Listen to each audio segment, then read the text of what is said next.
Supreme court का आज ऐतिहासिक फैसला आया है। इलेक्ट्रल बॉन्ड है जो राजनीतिक पार्टियों का फंड जिसके अंदर जमा होता है उसको सार्वजनिक करने के लिए सुप्रीम कोर्ट ने निर्देश दिए हैं, जिसको आज तक जो राजनीतिक पार्टियां हैं उसको दिखाने से कतराती थी।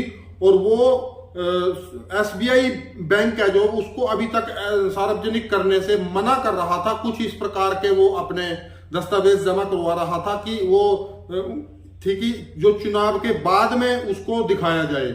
लेकिन आज सुप्रीम कोर्ट का जो ऐतिहासिक फैसला आया है उससे जो राजनीतिक पार्टियां हैं, खास करके जो सत्ताधारी पार्टियां हैं, उनकी जो रातों की नींद है वो उड़ा देने वाला आज जो फैसला सामने आया है।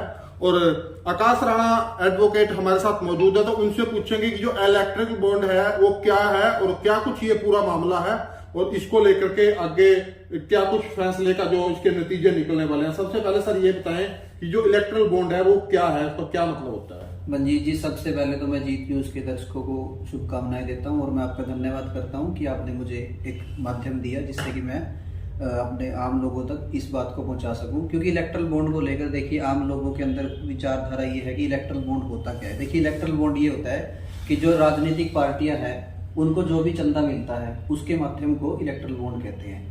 आरटीआई भी इसके अंडर नहीं आती। जब भी कोई आरटीआई के माध्यम से अगर आप किसी भी राजनीतिक पार्टी के चंदे के बारे में जानना चाहेंगे तो आरटीआई का सेक्शन 8 क्लोज एफ के तहत आपको कोई जानकारी नहीं मिलेगी। ये कानून के अंदर लिखा हुआ है। तो एसबीआई ने 30 जून तक का समय मांगा था सुप्रीम कोर्ट से। तो सुप्रीम कोर्ट से जैसे उन्होंने समय मांगा था तो एक आम धारणा बन गई थी। दूसरी विपक्षी पार्टियों ने भी इसका विरोध किया और जो विपक्षी वकील है उन्होंने इसका विरोध किया।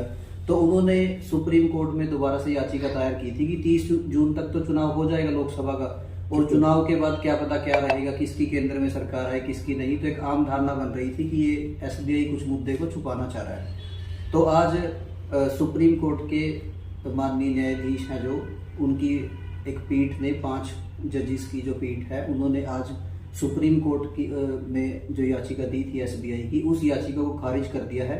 एसबीआई ने 30 जून तक का समय मांगा था।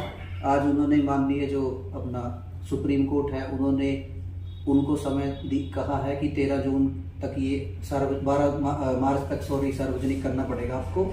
और जो इलेक्शन कमीशन है उसको भी कड़ी फटकार लगाई। इलेक्शन कमीशन को भी कहा है कि आपको 15 मार्च तक अपनी वेबसाइट के ऊपर किसने चंदा दिया, किसने कितना दिया, वो सारा आपको सार्वजनिक करना पड़ेगा। यानी कि कल मंगलवार तक जी जो एसबीआई है उसको बताना होगा कि किस पार्टी का कितना फंड है, और 15 मार्च तक इसको जो चुनाव आयोग है उसको भी ये डाटा है वो साझा करना होगा। ये बताएं कि अब ये इसको सिर्फ यही साझा करना है या इसके अंदर कोई ये भी होगा कि कहां से आया था, वो भी डिटेल इसके अंदर होगी। देखिए मंजीत जी, ये जो सारा मुद्दा है ये इसी को लेकर के है। अब सुप्रीम कोर्ट ने जो आज अपना टिप्पणी करी है उसके अंडर इनको मानना पड़ेगा, एसबीआई को भी और इलेक्शन कमीशन को भी। अब एसबीआई को सारा सार्वजनिक करना पड़ेगा कि जो इलेक्ट्रल बॉन्ड है वो कहाँ से आए, किसने दिए और कैसे दिए। पहले तो क्या होता था कि आप आरटीआई के माध्यम से ना तो पता कर सकते थे, ना आपका नाम सार्वजनिक कर सकते थे, कानून की बात करें तो, एज एन एडवोकेट में बात करो तो। लेकिन अब जो सुप्रीम कोर्ट ने ये फैसला दिया है इससे बीजेपी के अंदर भी काफी खलबली लगेगी। राजनीतिक पार्टी के लिए खतरे की घंटी है, क्योंकि इसमें क्या होता था, इलेक्ट्रल बॉन्ड को नाजायज रूप से भी इस्तेमाल किया जाता था खरीद फरोख्त करने के लिए। जो अब तक विपक्ष ये आरोप लगाता आया है सत्ताधारी पार्टी भाजपा पर कि जो अंबानी और अडानी के फंड, काफी बड़ा फंड जाता है जिससे ये पार्टी चलती है, तो कहीं ना कहीं उस चीज के भी ये तस्वीर साफ होगी कि ये फंड कहां से आ रहा है। बिल्कुल मंजीत जी, भाजपा में इस चीज को लेकर एक खलबली है क्योंकि भाजपा सार्वजनिक नहीं करना चाहती इस चीज को, जबकि कांग्रेस खुद कह रही है कि हम भी सार्वजनिक करने को तैयार है। कांग्रेस तो फंड भी मांग रही है, जबकि थोड़े दिन पहले ही भाजपा ने फंडिंग मांगनी शुरू किया हम लोगों से कि हम लोगों के बीच में जाएं।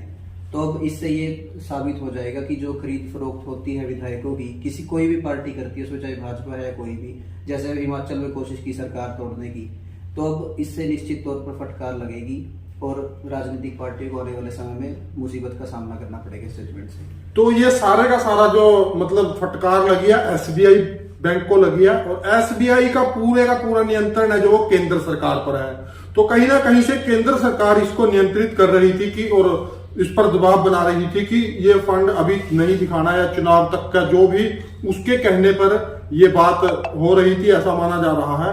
तो ये जाहिर सी बात है कि अगर इस प्रकार का फैसला आता है तो केंद्र सरकार, जो भाजपा पार्टी, भाजपा के जो नेता हैं, उन लोगों की आज की रात की जो नींद उठनी वो लाजमी है। तो बने रहिए इसी प्रकार की जानकारियों के साथ। जीत न्यूज पर आप हर तरीके की पल पल की जो अपडेट है आप तक पहुंचती रहेगी। अगर आप नए आए हैं तो पेज को फॉलो करें। अगर आप वीडियो को यूट्यूब चैनल पर देख रहे हो तो चैनल को सब्सक्राइब जरूर करें।